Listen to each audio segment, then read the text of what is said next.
The inspiration for Omaze came as the two founders walked out of a high-end charity auction. A very rich person had just paid a tidy sum to nab the night's top reward.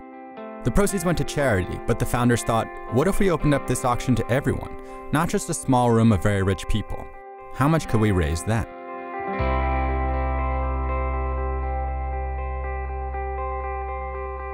Omaze is basically charity giving meets Kickstarter. They partner with movie studios or stars and organizations that they like to give to and offer the chance for these one-of-a-kind experiences. We've done everything from have John Legend sing at your wedding, to be in the next Star Wars movie, to crush things in a tank with Arnold Schwarzenegger.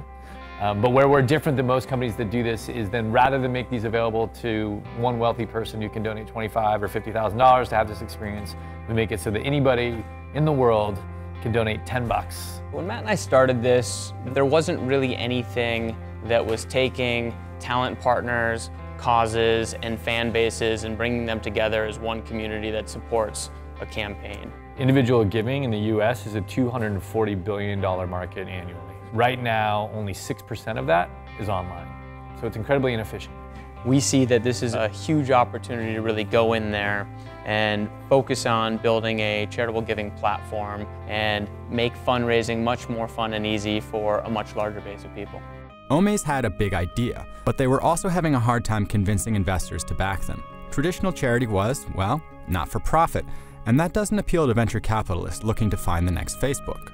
We didn't have a model. We really spent 2 years trading ideas back and forth to try and come up with something that could leverage our passion for storytelling around causes, but have a sustainable revenue stream to it and could really grow and scale.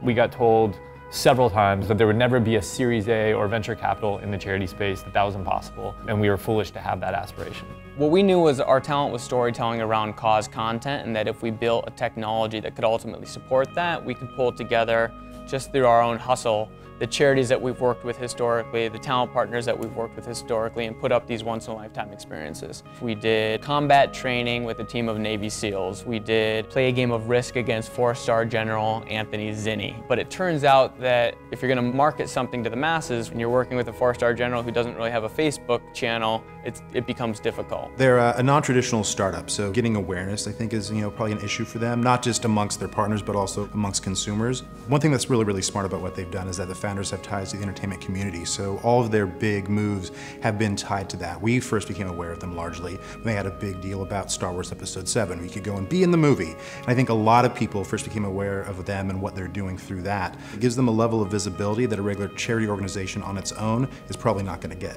We did a Lincoln Park experience and we blasted that to their entire fan base, and that made nearly $100,000. And we're starting to see that the success was coming. Then we did a Breaking Bad experience, and that raised $1.7 million. And at that point in time, we knew, all right, there's a model. We can really build off this model and grow. Omaze was the first to create a three-way marketplace for charitable giving online. But so far, it has had to personally engineer almost every campaign. Critical to reaching scale is finding a way to become a software platform that anyone can tap into for their own charitable giving, no matter how big or small. The opportunity to democratize these experiences to the masses has really changed the way that fundraising is taking place for causes. These last 3 years, we've worked with over 100 different charities, and now we're raising anywhere from 2 to 20 times what they could do through traditional models. Our audience is actually very broad. Leveraging social media and cutting-edge technologies in the way that we do obviously appeals very much to a younger audience. But that notion that only younger audiences engage in social media, that's just not the case anymore. My mom's on social media and she knows what's going down. People inherently feel more connected to each other now, and as a result they give more. It's very impressive what they've done. I think they've gotten on a lot of people's radars very quickly with some very smart strategic partnerships.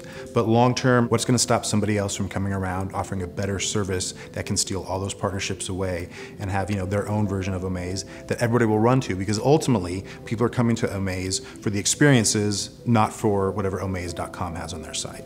Omaze earns money by taking a percentage of what's raised in each campaign. To defend that business and avoid being undercut, they need to create a community. Like Kickstarter, they will thrive from the network effects of the audience that gives. Historically, investors have looked at the philanthropic sector in a much different way than they looked at the for-profit sector, but those worlds are merging right now. We see this as a huge opportunity for us to basically be at the epicenter of that change and provide tools for anyone out there to raise money for those causes. There's our self-service platform. Well, we're going to make it so a school or a charity can actually use our experiences to fundraise for themselves. And then there's other things we can do to support that marketplace, which is build out high-end, high-quality merchandise that is branded with the cause. We can do live events. We're actually mobilizing this community around giving and really making an impact. You know, when they first started out, a lot of investors didn't think there could be a non-for-profit related, startup like this that would actually work or be worth investing in. They did the heavy lifting of proving that can work, and now it's a question of what does the next level for them look like, and that, is still very much unanswered.